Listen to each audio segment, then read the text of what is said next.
Harry মাগিউর এবং Antony এই দুইজন মোটামুটি নিশ্চিতভাবে বলা যায় যে এরিক টেন হ্যাগের চাকরি এইবারের মতো বাঁচিয়ে দিছে। এই দুইটা প্লেয়ারকে নিয়ে আলোচনা থেকে সমালোচনার সংখ্যাটাই বেশি।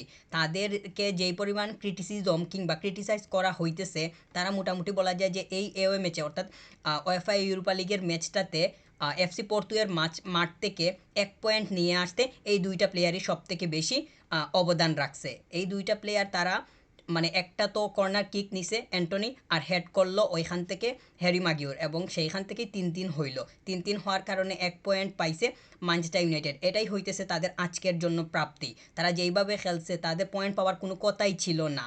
তো 1 পয়েন্ট পাইছে, এটা নিয়ে সন্তুষ্ট থাকাটা এখন দরকার বলেই মনে করতেছি। ব্রুনো ফার্নান্দেজের রেড কার্ডটা আমার কাছে মনে হচ্ছে ডেজার্ভিংই ছিল। সে যেইভাবে পাটা তুলছে ওইটা ওইভাবে না তুললেও পারতো। তার তো আরও সচেতন থেকে গেম প্লে করার দরকার বলে মনে করতেছি। তো হ্যারি মাগিউর আর অ্যান্টনি এই দুইজনকে নিয়ে প্রশংসা মানে এই মুহূর্তের জন্য না করলে হবে না। মানে আজকে অবশ্যই তারা অনেক বেশি ক্রেডিট পাওয়ার যোগ্য। তারা মানে মাঠে আসার পরেই খেলায় অনেক বেশি গতি আসছিল। অ্যান্টনি মূলত আসার পর অনেকগুলা ক্রস করার ট্রাই করছে, এবং একটা ক্রস অর্থাৎ যেইটা কর্নার কিক করলো ওইটা তো এক প্রকার ক্রস, তো ওইখান থেকে গোলটা আসলো। তো অ্যান্টনি এবং হ্যারি মাগিউর এই দুইজনকে নিয়ে প্রশংসা এই মুহূর্তে করতেই হয়। তারা মোটামুটি বলা যায় যে এরিক টেন হ্যাগকে এইবারের মতো মানে বাঁচিয়েই দিছে। একদম এক্সট্রা টাইম অর্থাৎ অতিরিক্ত যে টাইমটা যোগ করা হয় ওই টাইমে গিয়ে গোল করে মান সম্মান বাঁচাইল ম্যানচেস্টার ইউনাইটেড। 3-2 গোলেতে পিছিয়ে ছিল, একদম শেষের দিকে গিয়ে যেইটা মানে টাইমটা অ্যাড করা হয়, মানে ম্যাচের মধ্যেখানে যেই সময়টা নষ্ট হয় ওই সময়টার কারণে একদম শেষের দিকে গিয়ে কিছু মিনিট অ্যাড করা হয়। ওই সময়ে গিয়ে হ্যারি মাগিউরের গোলে অবশেষে 3-3 গোলে মানে লেভেল করলো। তো লেভেল করে এওয়ে ম্যাচে 1 পয়েন্ট বের করে নিল ম্যানচেস্টার ইউনাইটেড। বলা যায় যে বর্তমান সময়ে এসে অ্যান্টনি এবং মাগিউর এই দুইটা প্লেয়ারের ক্রিটিসিজম কিংবা সমালোচনাটা একটু বেশিই দেখা যায়। তাদের নিয়ে যে মানে একটু গঠনমূলক আলোচনা কিংবা একটু কথাবার্তা এইটার তুলনায় মানে ক্রিটিসিজমটা একটু বেশি দেখা যায়। কিন্তু এই দুইটা প্লেয়ার শেষমেশ এসে 1 পয়েন্ট বের করে নিতে কিংবা ম্যানচেস্টার ইউনাইটেডকে 1 পয়েন্ট বের করে দিতে হেল্প করলো। তো অ্যান্টনিকে পাঠানো হলো সাবস্টিটিউট থেকে, বেঞ্চ থেকে। সে এসে যে কর্নারটা নিল ওইটা হইল অ্যাসিস্ট, আর মাগিউর যে হেডটা করলো ওইটা হলো গোল।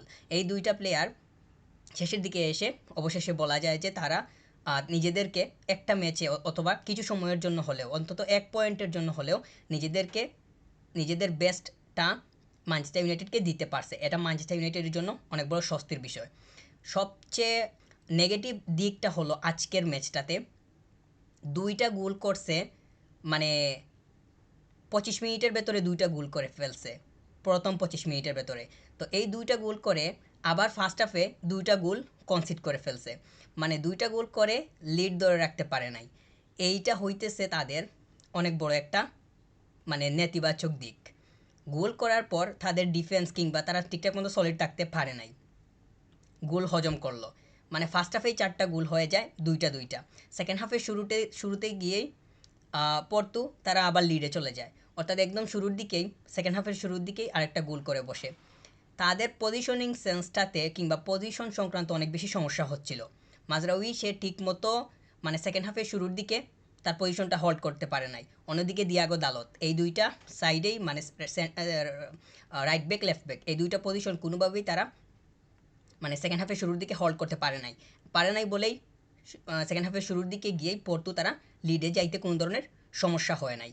তো এই যে তারা লিডে গেল, লিডটা অনেকক্ষণ ধরে রাখলো, আর এই লিডটা ভাঙতে কিংবা একদম লেভেলে আসতে একদম শেষের দিকে গিয়ে তো মানে প্রাণে রক্ষা হয়, কোনো মতে বেঁচে ফিরছে ম্যানচেস্টার ইউনাইটেড।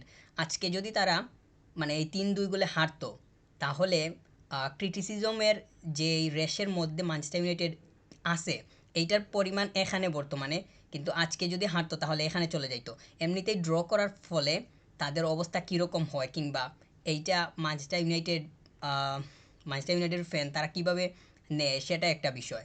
তো তারা যেইভাবে সব কিছুর পরে একটা মানে পজিটিভ একটা দিক হচ্ছে, মানে খানিকটা হলেও পজিটিভ, সেটা হচ্ছে এওয়ে ম্যাচ থেকে 1 পয়েন্ট হলেও বের করে নিতে পারছে। আর এওয়ে ম্যাচে 3টা গোল করা এটা এত সহজ বিষয় না যেটা করতে পারছে। তাছাড়া তো তারা শুরুর দিকে ম্যানচেস্টার ইউনাইটেড শুরুর দিকে লিডে যায়।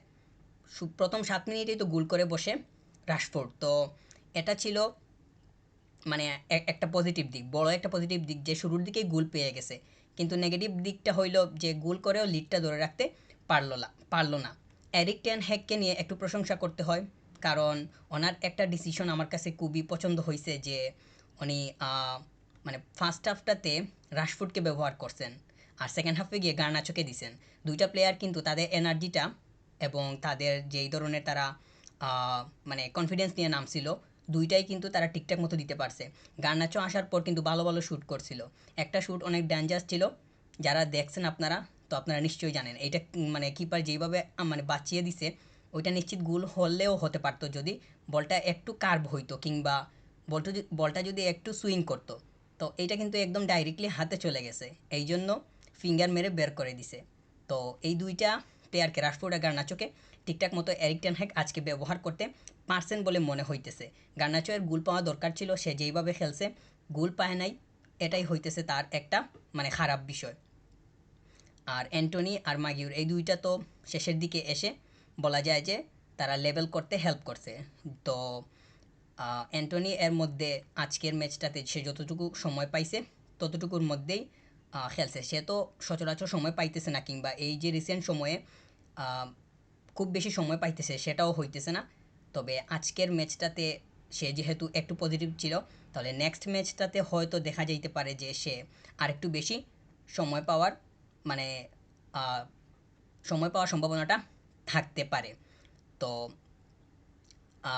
লিসান্দ্রো মার্তিনেজকে সাব করানো হয়েছে, সাব করিয়ে হ্যারি মাগিউরকে দেওয়া হয়েছে। এই ডিসিশনটা খারাপ হয়নি, কারণ হ্যারি মাগিউর আসার পর সে কিন্তু যেহেতু গোল করতে পারছে, এইটা কিন্তু তাকে অনেক বেশি উপরের দিকে রাখবে, কিংবা তার কনফিডেন্সের বিষয়টা, কিংবা তাকে মানে এই সিদ্ধান্তটাকে অনেক বেশি সাধুবাদ জানানো এখন হবে।